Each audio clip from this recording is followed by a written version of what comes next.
তোমার সাথে আমার আলাপ হয় ফেসবুক থেকে। আমি সেভাবে চিনতাম না তোমায়। কয়েকটা ছবি দেখেছি, দু একবার প্রোফাইল ঘুরে এসেছি তার আগে। তারপর যখন আমরা প্রেমে পড়লাম তখন আমাদের 2 মাস চলছে বন্ধুত্বে।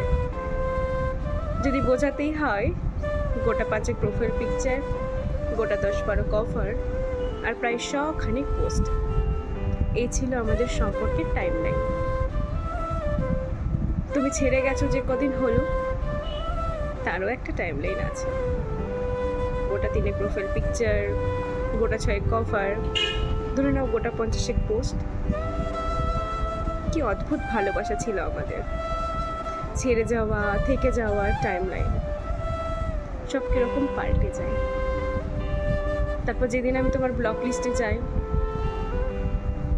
সেদিন থেকে কত লেখা লিখেছি, কত পোস্ট শেয়ার করেছি, তুমি হয়তো দেখোই নি বা দেখেছো বন্ধুদের প্রোফাইল থেকে। আচ্ছা, কখনো ভেবে দেখেছো একসময় কত পরিচিত ছিলাম আমরা, আর এখন আমরা চিনি না একে অপরকে। এই সুযোগটা ফেসবুক আমাদের দিল। যাকে ভুলতে চাই জোর করে, তার অনিচ্ছায়, তাকে তুমি তোমার চোখের সামনে থেকে সরিয়ে ফেলতে পারো, মুছে ফেলতে পারো, ব্লক করে দিতে পারো।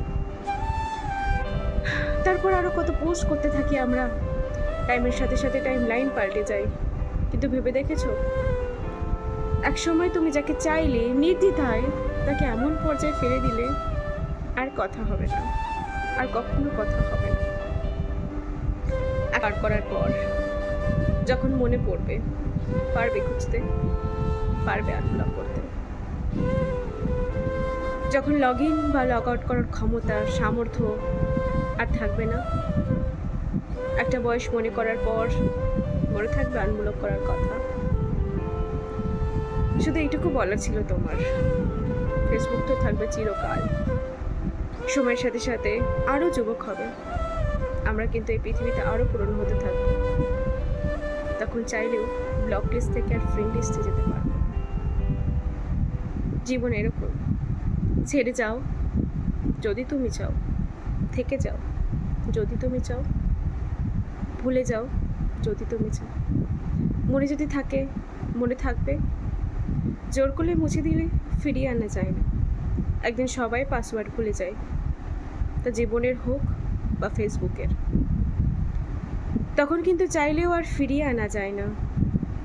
সম্পর্ক না থাক, সংযোগ যেন থেকে যায়, ওটা রাখতে হয়।